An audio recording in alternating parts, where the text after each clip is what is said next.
Chapitre 1 La femme dans le Coran. Essai d'une lecture autre. Nombreux sont les écrits qui traitent de la femme dans le Coran, qui pour la plupart se rangent selon deux perspectives en apparence diamétralement opposées. D'un côté, la littérature apologétique. Pour elle, les préceptes du Coran concernant la femme sont révolutionnaires en comparaison du statut de la femme en pré-islam. Le Coran aurait réhabilité la femme qu'on enterrait vivante, la femme a droit à l'héritage dont elle était totalement privée, le Coran n'interdit pas à la femme de travailler, insiste sur le fait que son époux doit la traiter avec bienveillance et que ce dernier n'a pas d'autorité sur ses biens. De plus, croyants et croyantes ont les mêmes devoirs religieux et sont égaux devant l'Éternel. S'opposant à cette lecture, la littérature de dénonciation nous dit que le Coran léserait la femme qui doit à son mari obéissance, ce dernier pouvant la répudier quand bon lui semble. Les hommes ont autorité sur les femmes et celles-ci ne perçoivent que la moitié de la part des héritiers mâles. S'il est certain que l'opposition entre certains versets du Coran peut expliquer ces vues divergentes, ces deux types d'écrits ressortissent tous à la lecture idéologique. Ils prétendent présenter l'opinion vraie et définitive que véhicule le Coran, sans percevoir la relation homme-femme autrement que dans une perspective normative. Notre lecture, en visitant les structures inconscientes profondes du couple masculin-féminin, lequel est au cœur des enjeux du désir, tente d'éviter les pièges de la perspective normative. La bisexualité psychique, concept psychanalytique clé valable chez chaque individu, à des degrés divers, permet en outre d'esquiver une approche essentialiste de cette problématique.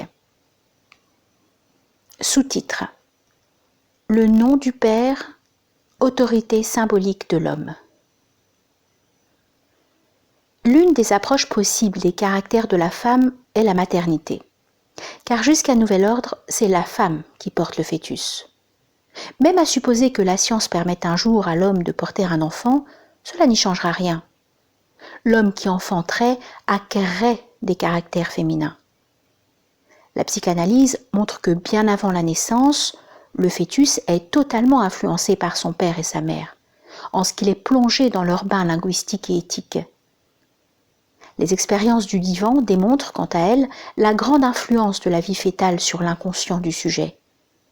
Ce dernier s'entend s'il est désiré par ses parents et détectant leur attitude de refus ou d'acceptation de son sexe.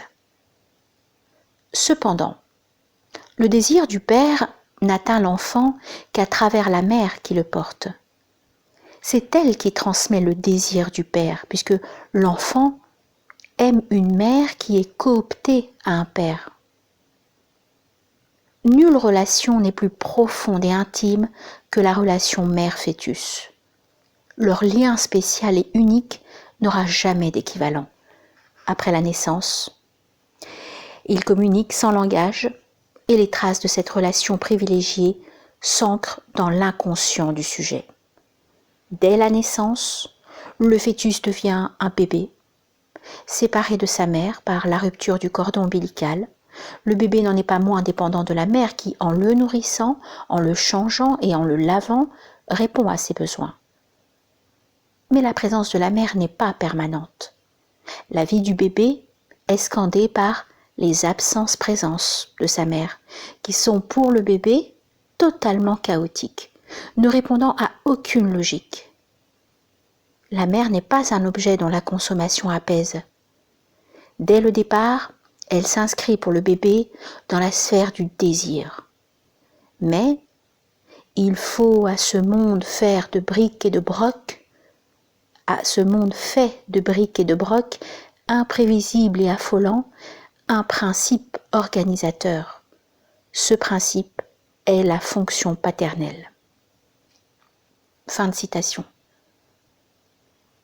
La différence entre le rôle de la mère et celui symbolique du père se manifeste dans le complexe d'Œdipe.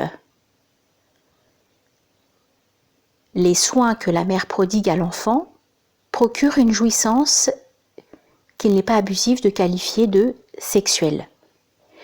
S'il est vrai que l'enfant est au départ plutôt objet de jouissance qu'il ne jouit, il est tout aussi vrai que la séduction primaire provient de la mère qui, en donnant des soins à l'enfant, l'éveille à la jouissance.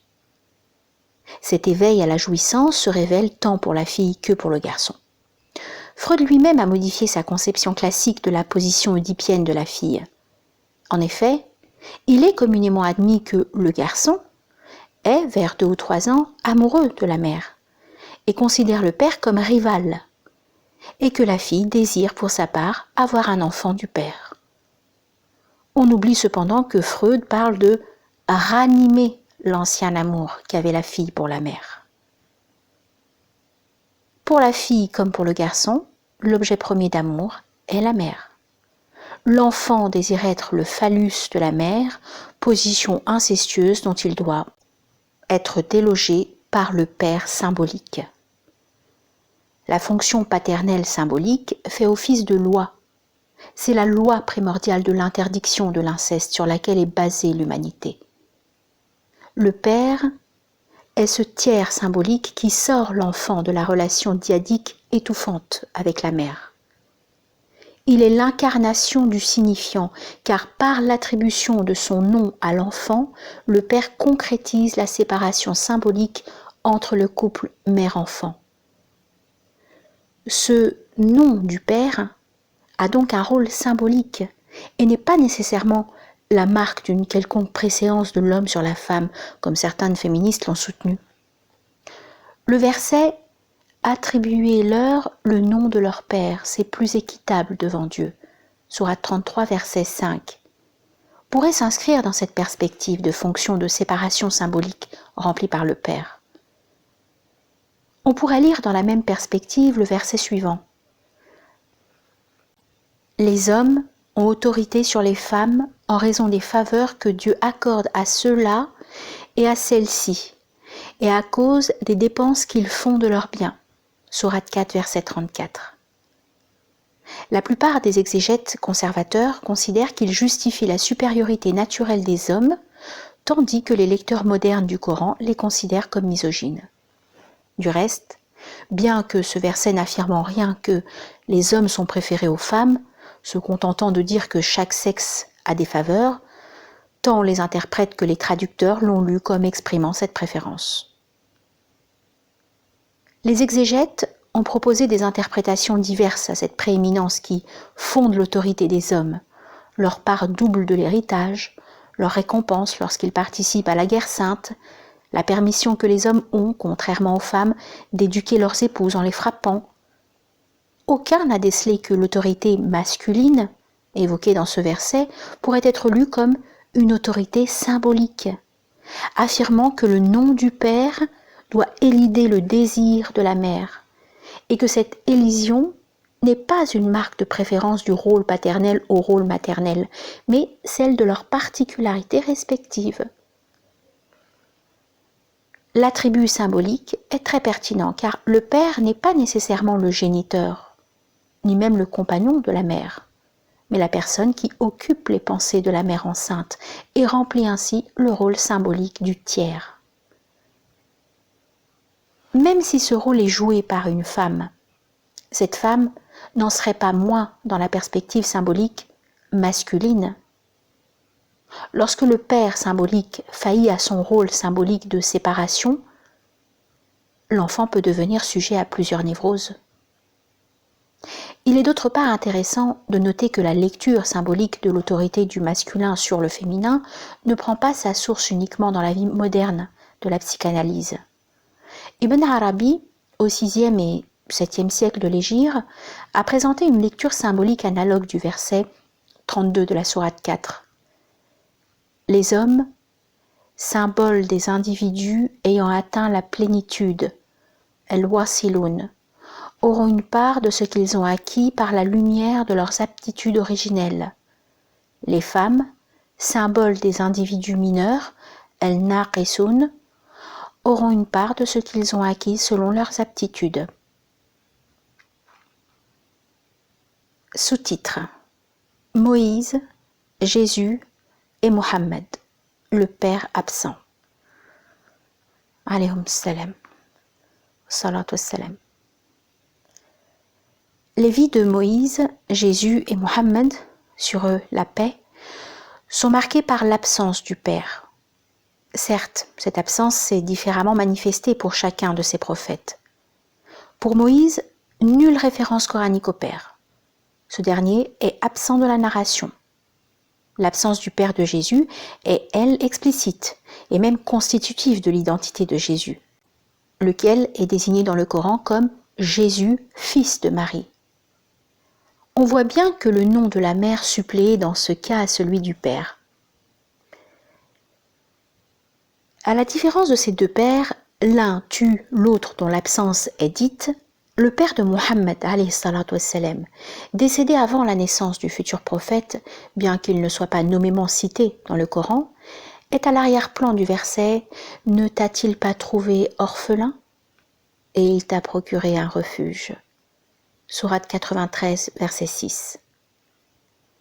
L'absence de ces trois pères n'est pas fortuite, surtout si l'on fait intervenir la relation symbolique que la psychanalyse lie entre le Père et Dieu. Il ne s'agit nullement de la conception chrétienne de la Trinité qui voit en Dieu un Père, non plus que de l'opinion des mécréants qui affirment que les anges sont les filles de Dieu. Ces conceptions sont totalement réfutées par les musulmans qui se réfèrent au Coran pour nier tout attribut paternel à Dieu. En référence, les Juifs ont dit « Uzaïr est fils de Dieu ». Les chrétiens ont dit « Le Messie est fils de Dieu ». Telle est la parole qui sort de leur bouche. Ils répètent ce que les dénégateurs disaient avant eux. Que Dieu les anéantisse, ils sont tellement stupides. Sourate 9, verset 30. Plusieurs versets réfutent l'idée que Dieu soit Père. Sourate 10, verset 68, Sourate 19, verset 88 à 92, Sourate 21, verset 26, Sourate 39, verset 4. Il s'agit plutôt pour nous ici de l'influence de la relation personnelle au Père sur la relation personnelle à Dieu. Freud soutient que la recherche psychanalytique de l'homme à l'état isolé apprend, avec une insistance toute particulière, que Dieu est formé chez chacun d'après son Père, que sa relation personnelle à Dieu dépend de sa relation au Père en chair et en os, fluctue et se transforme avec lui, et que Dieu n'est au fond qu'un Père élevé. Fin de citation. Dans cette perspective, si la conception imagée de Dieu est liée à la relation au Père de l'histoire personnelle, on peut considérer l'absence des pères chez les trois prophètes sur la paix citée comme pertinente. En effet, ces prophètes, contrairement aux autres humains, n'ont pas besoin d'effectuer une idéalisation ou une sublimation à partir du Père d'ici-bas pour imaginer le Père d'en haut. Ils sont, à travers la révélation, en relation directe avec ce Père aux cieux, donc avec l'autorité symbolique suprême. Aucune autre autorité ne devra ni ne pourra interférer avec cette autorité originelle, ni à plus forte raison la suppléer. Sous-titre. Les femmes sont-elles déficientes en raison ? Le concept du Père et celui de nom du Père en particulier nous ont permis d'approcher l'autorité symbolique du masculin, l'attribution du nom du Père à l'enfant et la relation entre l'idéalisation du Père et le divin. La complexité psychique des rôles paternels et maternels peut de même nous permettre de dépasser certaines analyses misogynes d'un hadith célèbre, souvent évoqué pour écarter les femmes de la vie politique ou juridique, selon lequel les femmes seraient déficientes en raison, naqisat aql. La relecture psychanalytique de ce dit permet de faire émerger un sens différent. Autant la maternité est sensorielle, voire naturelle, autant la paternité est une construction sociale. La place du père est toujours sujette au doute, ferment actif de la pensée, alors que l'évidence censée charnelle de la mère paralyserait plutôt l'entendement. Le maternel se situe du côté du lieu du désir en opposition symbolique au lieu paternel de la loi et de la raison. De reste, la déficience féminine en raison peut se laisser percevoir non seulement au niveau du rôle maternel, mais aussi au niveau de la construction psychique de l'identité de la fille. Il est vrai que si toutes les femmes sont mères potentiellement, toutes ont été filles effectivement. Et l'examen de l'Oedipe chez le petit garçon et chez la petite fille laisse apparaître les divergences intéressantes. Le petit garçon, prenant la mère pour objet du désir, doit se détourner de cet objet interdit afin de désirer les femmes, objets de désir de même sexe que la mère. Et ainsi, il s'identifie au père. Tandis que la petite fille, dont on a déjà évoqué l'attachement premier à la mère, doit se détourner de celle-ci afin de désirer les hommes, objets de désir différents. En même temps, elle tend à s'identifier à la mère. Cette opération inconsciente est complexe. La petite fille doit à la fois se séparer de la mère en tant qu'objet de désir et garder une certaine relation avec cette même mère afin de s'identifier à elle. Autant la séparation d'avec la mère exige un certain refus de la passivité, autant cette même passivité est requise dans la relation de la femme au masculin. L'Oedipe de la petite fille étant selon Freud problématique, voire contradictoire. La féminité est donc, dans le lieu inconscient de son émergence, à la marge du rationnel. La déficience en raison ne serait-elle pas alors une constatation symbolique n'ayant aucune portée normative et de là aucune incidence sur les lois de la Sharia? Sous-titre: La femme n'existe pas. Poursuivant dans la même voie d'analyse symbolique du masculin et du féminin dans le Coran, le concept de castration pourrait nous permettre de lire différemment non seulement d'autres versets souvent cités dans le cadre de la polémique de la relation entre les deux sexes, mais aussi certains caractères rhétoriques spécifiques du Coran. L'angoisse de la castration commence à se manifester dès que l'enfant mâle se rend compte de la différence des sexes. Il voit que certaines personnes n'ont pas de pénis, et cette constatation est vécue comme une menace de perte du pénis par lui. L'exception à la règle instaure l'ensemble des mâles car, selon la logique des ensembles, tout universel affirmative, tout A possède la qualité B. Par exemple, tous les hommes ont un pénis. N'a véritablement de pertinence que si elle a pour contrepoint une particulière négative. Il existe des choses qui n'ont pas la qualité B. Dans notre cas, il existe des gens qui n'ont pas de pénis, qui par là même la fondent. Si la castration est constitutive de l'être mâle, la petite fille, elle, n'a pas peur de la castration, étant déjà castrée. Dès lors qu'il n'y a pas rencontre avec l'exception, il n'y a pas de constitution d'un tout dont elle serait partie. C'est dans cette perspective qu'il faut comprendre la célèbre affirmation lacanienne « la femme n'existe pas ». Non que les individus femmes soient inexistants, mais elles ne constituent pas en un ensemble, d'où l'utilisation de la majuscule pour dire « la femme n'existe pas ». Les femmes ne sont qu'une, plus une, indéfiniment. Leur énumération est infinie. La loi de l'ensemble, qui est constitutive de l'homme, fait défaut aux femmes. Ainsi, on peut comprendre que le discours du Coran ne se soit jamais adressé à l'ensemble des femmes. Les femmes sont l'objet d'un discours qui est adressé aux hommes. À titre d'exemple, lorsque le Coran parle du mariage des musulmanes, il ne s'adresse jamais à elles. En disant « N'épousez point les femmes idolâtres tant qu'elles n'auront pas cru. Une esclave croyante vaut mieux qu'une femme libre idolâtre, quand même celle-ci vous plairait davantage. Ne donnez pas vos filles aux idolâtres tant qu'ils n'auront pas cru. Un esclave croyant vaut mieux qu'un incrédule libre, quand même il vous plairait davantage. Sourate 2, verset 221. Le Coran interdit aux hommes d'épouser les femmes idolâtres. Et c'est aux hommes également qu'il interdit de marier les musulmanes aux hommes idolâtres. Et si l'exclusion linguistique du groupe des femmes peut se justifier à ce niveau par l'usage et la tradition d'une société patriarcale qui fait que la femme ne peut contracter de mariage qu'à la condition d'avoir un tuteur, et que son mariage est également du ressort de ce dernier plus que du sien, il est difficile de justifier la même exclusion linguistique des femmes quand le Coran s'adresse aux hommes pour énumérer les femmes interdites, ou lorsqu'évoquant les problèmes possibles dans un couple marié, il n'adresse son discours qu'aux hommes. À l'écart des explications historiques ou essentialistes de la préférence des hommes, nous ne voyons dans l'absence d'une parole adressée à un groupe de femmes que la marque de l'absence de la femme en tant qu'ensemble, que catégorie.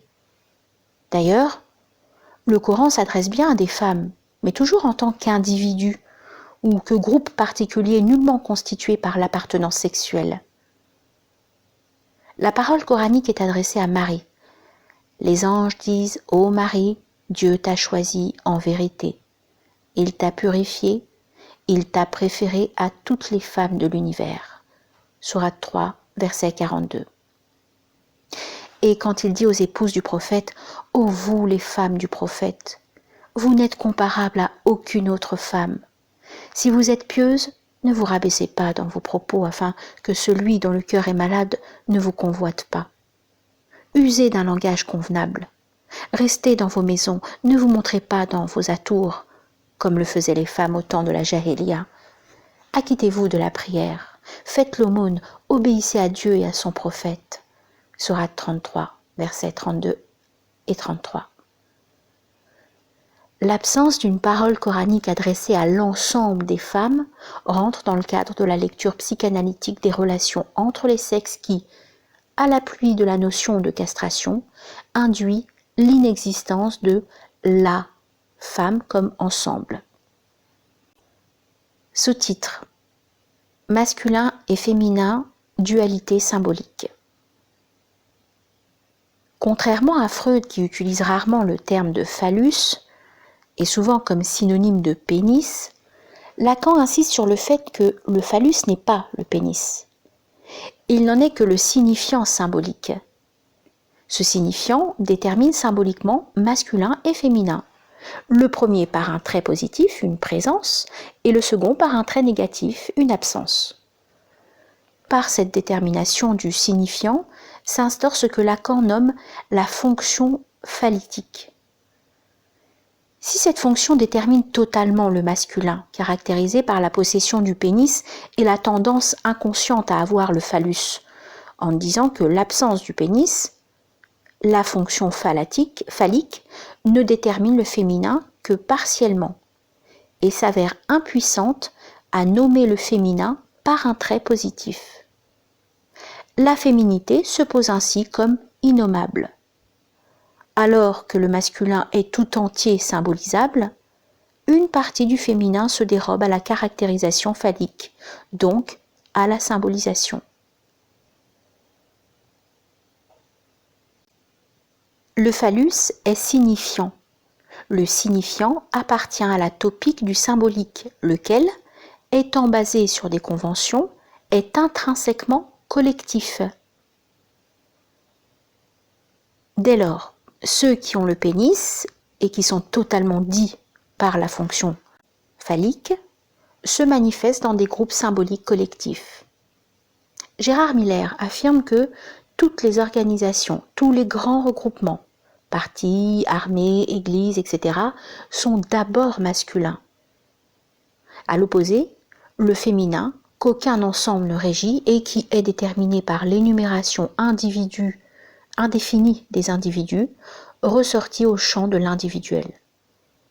Cette première dualité entre masculin collectif et féminin individuel nous permet d'approcher une autre dualité qui en découle, celle de la religion, din, et de la foi, iman. Aucune religion ne peut exister sans les institutions qui la symbolisent. Et malgré la pluralité des religions auxquelles ils se rattachent, autant l'Église et le clergé que la Hizba sont des hiérarchies basées sur une combinaison des valeurs phalliques et des pulsions. Initiateur, initié, jugement, soumission, etc. Par rapport à un règlement, à des rites, etc. La religion ne peut se ressourcer que dans la collectivité. Et les rites religieux, autant que la notion de guerre sainte contre les autres, approfondissent le sentiment d'appartenance à un groupe ou à un ensemble quelconque. C'est dans cette visée que l'on peut comprendre certains versets d'apparence belliqueuse, exhortant à la guerre et à la lutte. Préparez pour lutter contre eux tout ce que vous trouverez de force et de cavalerie, afin d'épouvanter l'ennemi de Dieu et le vôtre.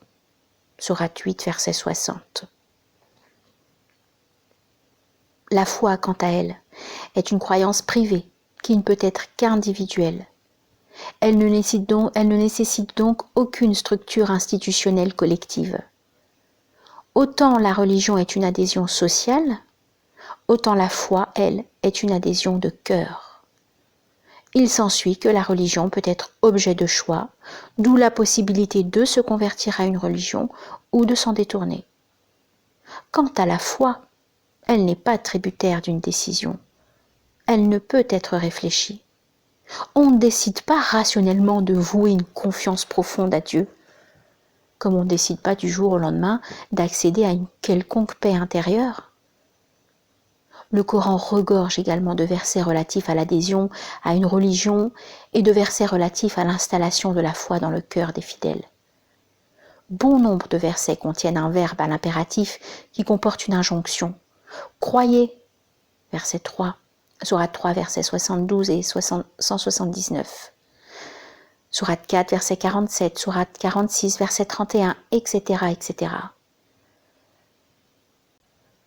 Dans ce contexte, l'acte requis ne peut être que l'adhésion à la religion, puisque cette adhésion est tributaire du choix du destinataire.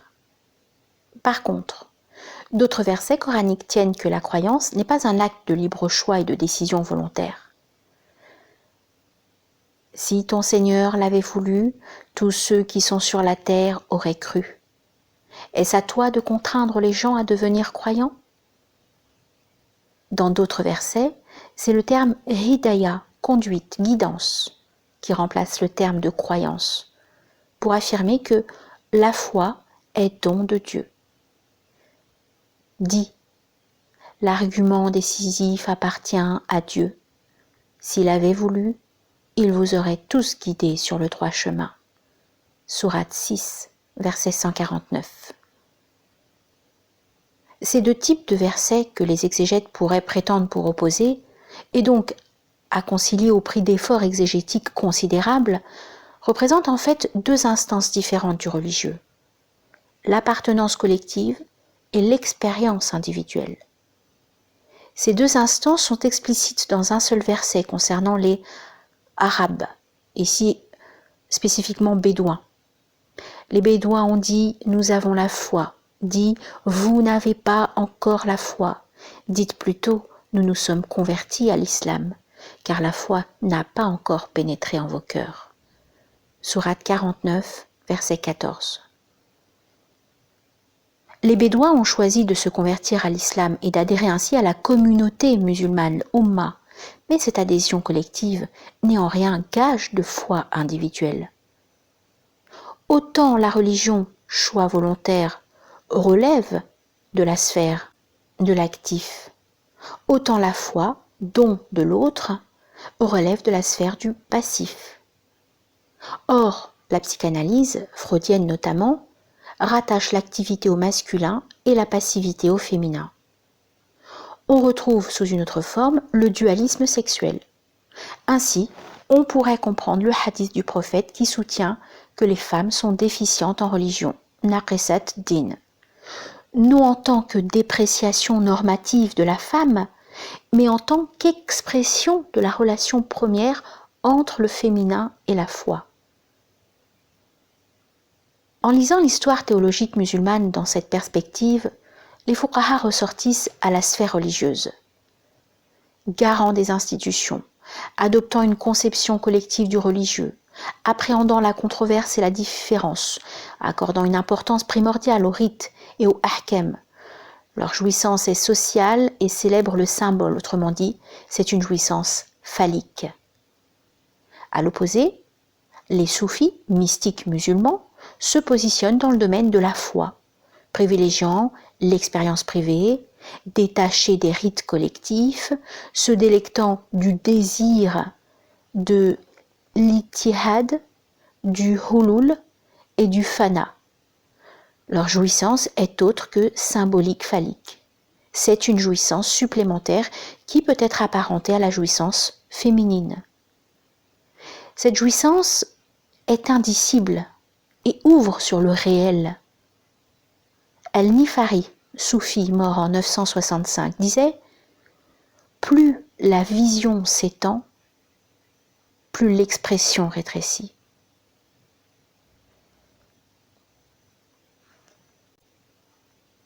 La jouissance féminine et indicible est ressentie par tous les mystiques, musulmans ou autres. Dans le séminaire, encore, Lacan situe la notion de jouissance féminine à partir de l'observation de Thérèse d'Avila pour dire « Et de quoi jouit-elle » Il est clair que le témoignage essentiel des mystiques, c'est justement de dire qu'ils l'éprouvent bien, mais qu'ils n'en savent rien. Fin de citation. Le schème masculin-féminin s'exprime chez les hommes comme chez les femmes comme différence entre le moi, actif, conscient, masculin, et le sujet, passif, inconscient, féminin. Il s'exprime également dans l'écart entre la réalité, entité externe perçue, et le réel ou la vérité, révélation interne ressentie. Même le monde de l'éveil et le monde onirique peuvent être approchés selon cette dualité. On peut même dire que le masculin évoque la parole et la vie, alors que le féminin évoque le silence et la mort. Ce n'est pas un hasard si les parcs, symboles de la mort, sont des femmes. Dans bon nombre de rêves, Freud interprète d'ailleurs le féminin comme signifiant le silence et la mort, tandis que Dolto soutient que la femme représente pour l'homme celle qui figure les pulsions de mort.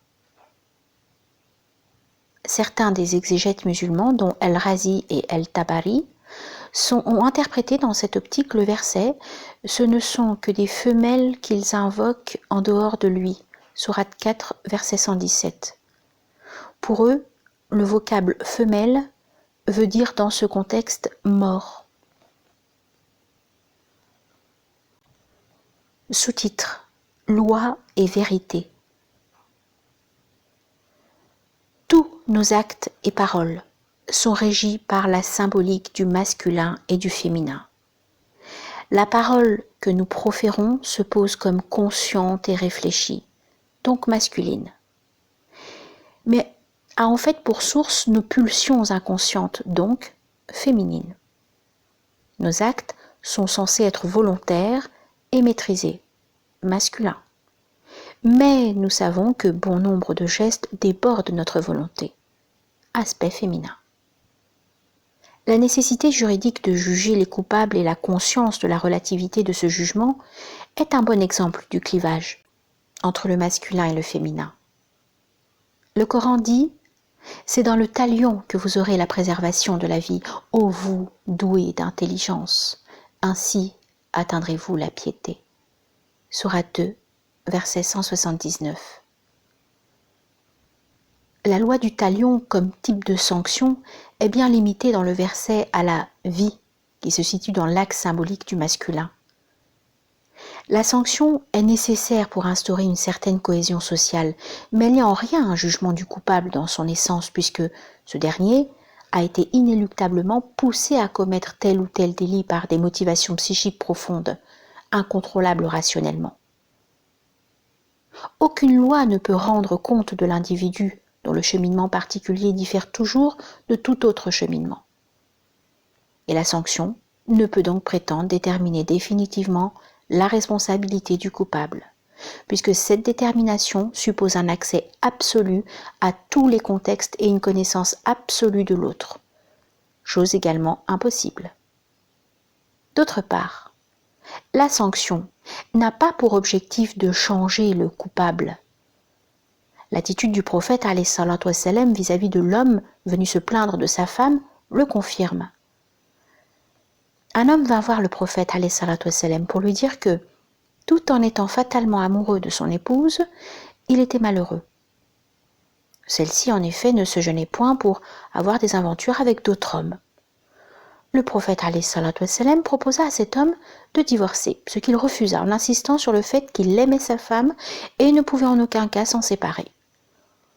Le prophète alayhi salatu wassalam lui demanda alors tout simplement de garder son épouse et de l'accepter telle qu'elle était.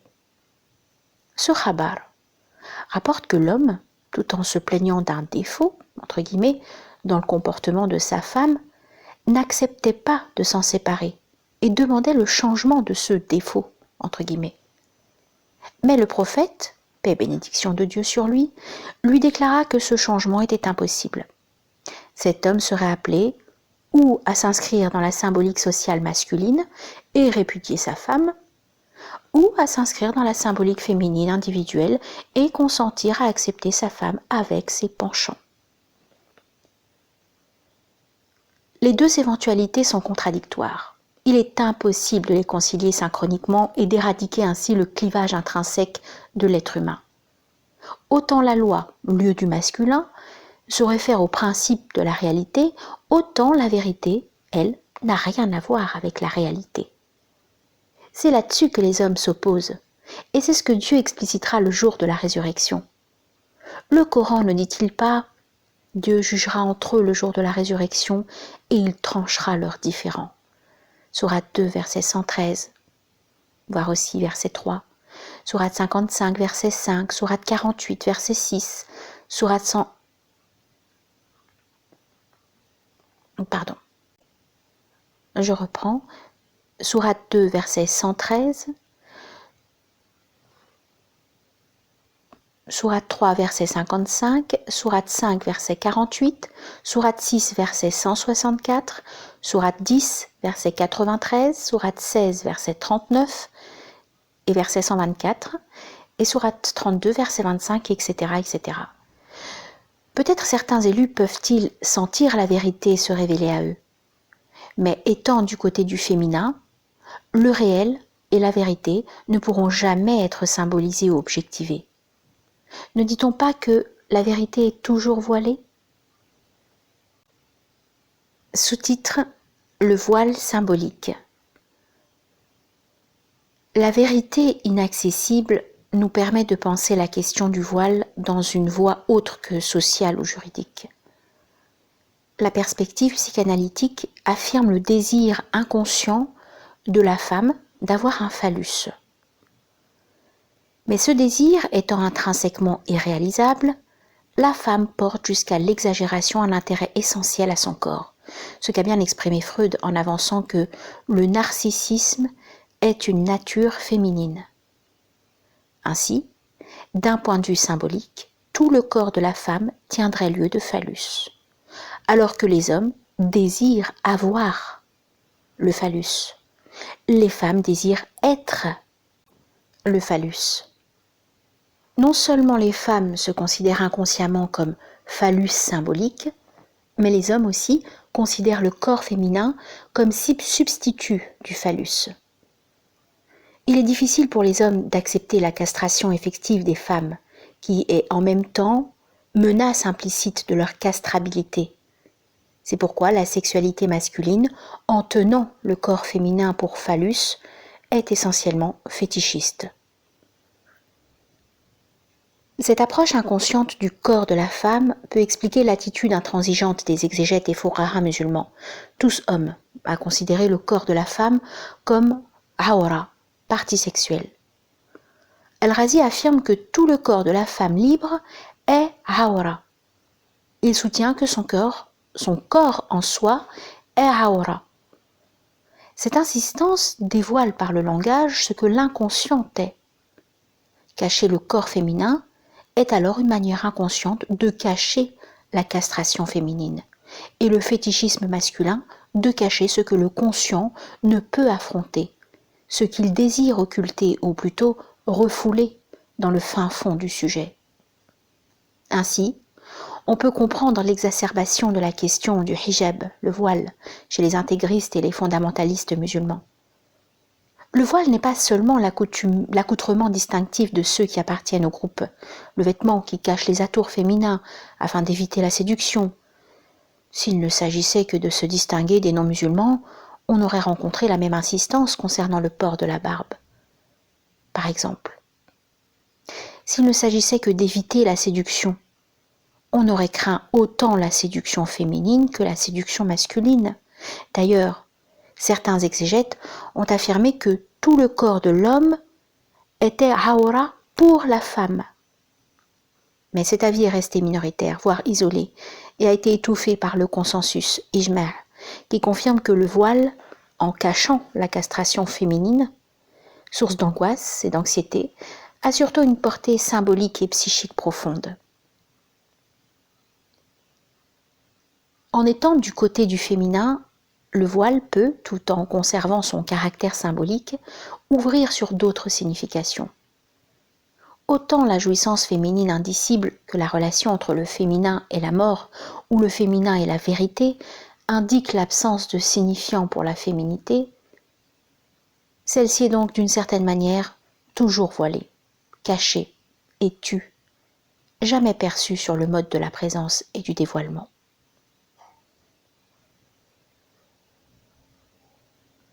Sous-titre: Pourquoi Adam a-t-il été créé avant Ève?